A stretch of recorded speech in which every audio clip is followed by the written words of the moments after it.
안녕하십니까, 불광입니다. 한국 여자들은 스스로 비참하게 만드는 경향이 있음. 참고로 국결했음. 본론으로 들어가서 시대가 바뀌고 흐름이 바뀌어도 뭔가 피해자라는 프레임을 벗기 싫어하는 것 같은, 대표적으로 비행노동, 육아. 요즘 남자들도 육아 참여도가 매우 높아짐. 사람 바이 사람이긴 한데 그렇게 따지면 끝도 없어서 확실히 옛날 가부장 시대보단 나아짐. 근데 요즘 많이 보이는 게 육아? 막말로 남자가 다 해줘도 여자는 편하지 않다. 왜? 기획을 해야 하니까. 그리고 기획은 남편보다 여자가 더 잘함. 남자는 시켜놓으면 만족스럽지 못해서 내가 결국 또 해야 하고, 결론은 여자인 나는 항상 힘들 수밖에 없어 라는데, 이게 참 어이없는 상황이지 않습니까? 확실한 건 우리 아버지 세대보다 지금 아들 세대가 남녀 평등이 이루어졌다는 건데, 어떤 부분에서는 남자들보다 여자들에게 과하다 싶을 정도로 많은 혜택을 주고 있지 않습니까? 남자들이 불이익을 받고 있고. 그런 생각이 드는 시대라니까. 그러니까 확실한 건 도대체 뭐가 여자들에게 불리한지 생각을 할 수가 없는 시대가 되었다. 하지만 아직도 과거의 어머니들이 당하던 불편함, 불합리함을 자기들이 겪고 있는 것처럼 생각하는 사람들이 꽤 많다는 이야기지 않습니까? 그런 걸 설명하고 있잖아. 그 대표적인 게 육아인 거고, 솔직히 말해서 육아의 난이도요, 문명이 발달함으로 인해서 굉장히 내려가지 않았습니까? 결혼할 때 필수로 건조기를 사는 나라가 어딨어요. 한국밖에 없다니까. 아파트를 전세라도 얻어와야 되는 나라가 어디 있습니까? 진짜 한국밖에 없어요. 신혼부부 72%가 아파트에 거주하는 나라라니까. 통계가 이야기하잖아. 하물며 식기세척기, 청소기, 얼마나 많은 제품들이 우리의 삶을 윤택하게 해줬습니까? 그런데 힘들다고 이야기하잖아. 모든 게 반자동으로 돌아가는 시대임에도 불구하고 육아는 과거 어머니들보다 더 힘들다고 이야기하는 것 같지 않습니까? 남자들이 집안일을 안 도와준다고 이야기하는데 사실 과거에는 일체 안 도와줬거든요. 아버지 세대 생각해봐봐. 아버지들이 육아, 집안일 참여했습니까? 어머니들 몫이었잖아. 그리고 하물며 과거의 결혼 비용은 또 어땠습니까? 남녀가 거의 같았다니까. 오히려 여자가 더 많이 해오는 경우도 있었고요.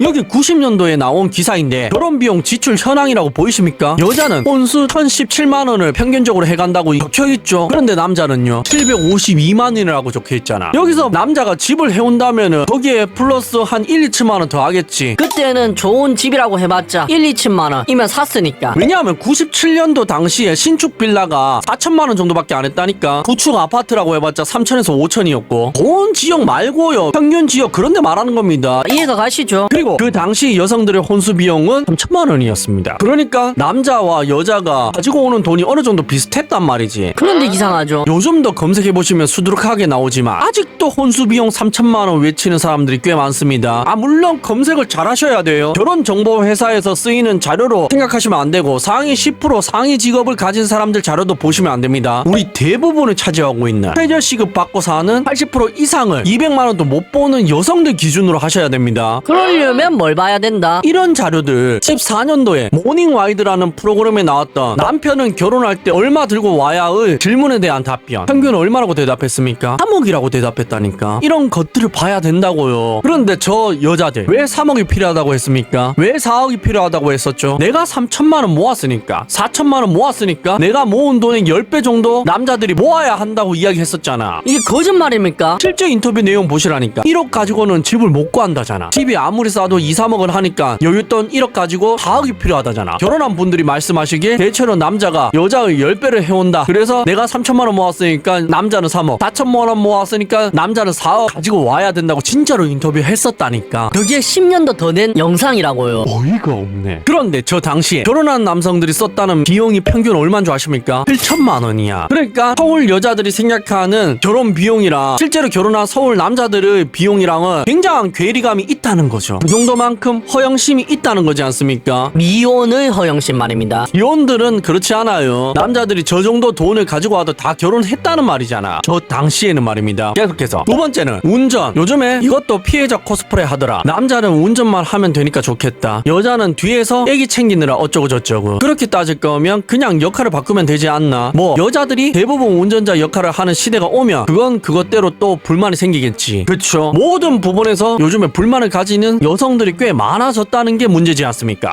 그렇다 그렇다는 건 아닙니다. 그런 숫자가 굉장히 늘어났다는 게 문제라는 거야. 그렇잖아. 남자가 옆에 타고 여자가 운전하는 차량 혹시 보신 적 있으십니까? 극히 드물다니까. 저도 몇 번 못 봤다니까요. 주변의 친구들 미혼일 당시에 여자친구 태우러 간다는 이야기만 들었지 여자친구가 남자친구 태우러 온다는 이야기 들어본 적이 없다니까요. 그런데 그게 애를 낳고 나면은 더 심해졌으면 더 심해졌지 덜 심해지지는 않잖아. 그런데 불만은 많더라 이거지 않습니까? 그리고 글쓴이가 한국 여자에 대해서 부정적인 인식이 강하다는 거지 사상이 나쁜 건 아닙니다. 여기 마지막 문단을 읽어보시면 아시겠지만 결혼하고 출산까지 했으면 같이 으쌰으쌰해서 살아가야지 뭔가 꼭 난 비련의 여주인공이야 불행해 이런 스탠스를 취하는 사람이 적지 않은 것 같아요. 그러니까 한국 여자는 다 그렇다는 게 아니라 자기 경험에 비추어 봤을 때 저런 행동을 하는 여자들이 많았다는 이야기지 않습니까? 그래서 국제결혼을 한 거고 내 아내는 나 퇴근하면 고생했다고 안아주고 운전하면 안전하게 운전해줘서 고맙다고 안아줌. 나도 항상 매사에 고맙다고 하고 아내랑 아기를 1순위로 아껴주면서 살고 있음이라는 게시물이 있는데 저도 그렇게 생각하고 제 와이프도 그렇게 생각하는 경향이 굉장히 강합니다. 비슷하게 행동하고요. 사실 서로가 서로에 대해서 감사함을 느끼면서 결혼 생활 해야 되는 게 당연한 거거든요. 왜냐하면 그렇게 해도 살아남기 힘든 사회 환경이잖아. 그래서 가족끼리라도 으쌰으쌰해서 서로를 보듬어 줘야 되는데 그렇지 않으면 외벌이 하는 쪽에서 굉장히 힘들어하는데 애초에 글의 뉘앙스만 봐도 아실 수 있다시피 외벌이를 상정해서 이야기하고 있잖아. 애초에 내가 외벌이니까 이 정도 말할 수 있는 거지 맞벌이인데 저런 이야기를 하겠습니까? 어불성설이지 않습니까? 그리고 애초에 한국의 맞벌이 비율조차 아르바이트까지 합쳐서 29% 본업만 맞벌이 하는 사람 비율은 20%밖에 안 되는 나라지 않습니까? 그리고 그 전업주부 중 저런 사람들이 많더라. 그래서 국제결혼 했다는 이야기하는 게시글인데 그럼 진짜는 그럴까요? 현실은 그럴까요? 일단 이거는 예시를 보여드리기 전에 한 가지만 짚고 넘어가야 됩니다. 회사 출근할 때 아침을 얻어먹고 오는 부장 과장을 보신 적이 있으십니까? 저는 건축회사를 다니고 있어서 과거에도 다녔었고 대부분의 과장 부장들이 아침을 얻어먹고 왔어요. 왜냐하면 애초에 노가다라는 게 아침을 안 먹는 걸 상정할 수 자체가 없는 직업이야. 부득이하게 아침을 못 먹더라도 점심 전에 참이라도 먹어야지 그렇게 칼로리라도 보충해야 가능한 직업이지 않습니까? 그래서 저는 아침을 못 얻어먹고 오는 남자를 직장에서 본 적은 없지만 제 친구들 상사들 제 친구들 포함입니다. 그 많은 다양한 회사에 다니는 놈들 중에 아침을 먹고 다니는 녀석은 중소기업 오너인 놈 한 명 그리고 새벽에 물류 배달하는 녀석 한 명 이렇게 두 명 말고는 본 적이 없다니까. 다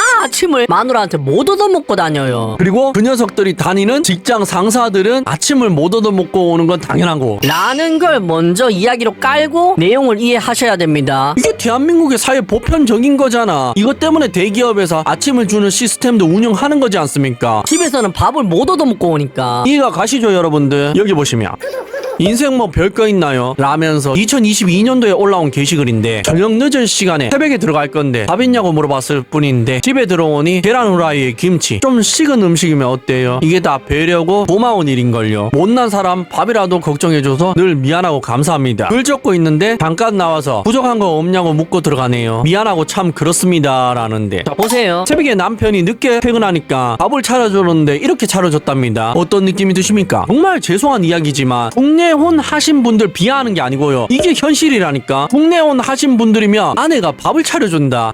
어불성설이죠. 편의점에서 먹고 오라는 이야기가 태반일까 아닙니까? 이렇게 차려주시는 분 자체가 천사급이라니까. 그거는 아침을 못 얻어 먹고 오는 남자들 비율만 봐도 아실 수가 있잖아. 사회 경험상 비율 어떻습니까? 90%에 육박하죠. 그런데 여기 보세요. 월 생활비 30만원 받는 일본인 아내가 매일 차려주는 밥상이라는 기사가 있는데 여기 이미지 보십시오. 정말 차린 건 별거 없어 보이지만 음식이 따뜻해 보이잖아. 방금 만들었는 것 같지 않습니까? 그런데 국내원 하시면 밥을 새벽에 차려주기만 하더라도 상위 10%의 여성이라니까. 미카이 데키마스까? 저는 아직까지도 투잡 쓰리잡 뛰고 집에 왔는데 와이프가 밥을 안 차려준 적이 없어요. 심지어 차가운 음식을 먹어본 적도 없어. 간단하게라도 방금 만든 음식을 차려주지 새로 요리해서 차려주지. 그런 경험을 해본 적이 없다니까. 물론 저렇게라도 찬밥에 김치에 계란 후라이라도 차려주는 게 나쁘다는 게 아닙니다. 새벽이잖아. 하지만 그게 또 괜찮다는 건 국내혼 기준이라니까. 이게 국내혼과 국제결혼을 차별하려고 하는 게 아니라 비판하려고 하는 게 아니라 그게 디폴트라는 이야기를 해드리려고 하는 거지 않습니까? 그러니까 그런 경험을 한 오늘 첫 번째 예시의 국제결혼한 글쓴이가 국내혼 한 사람들에 대해서 그렇게 말한 거다. 차별하려고 한 건 아니지만 국내혼을 혐오해서 그런 건 아니지만 자기 경험에 비추어 봤을 때 하드라 방송 주변 이야기 봤을 때 너무 안 좋은 케이스가 많았다 라는 걸 이야기하는 겁니다. 저걸 국내혼 한 사람들에 대한 차별이라고 이야기하시면은 실제 경험을 무시하는 행위죠. 우리들의 카드라 통계를 무시하는 거고. 안 그렇습니까, 여러분들? 꿈속에서 깨어나 시간입니다. 레드 선. 시청해주셔서 감사합니다.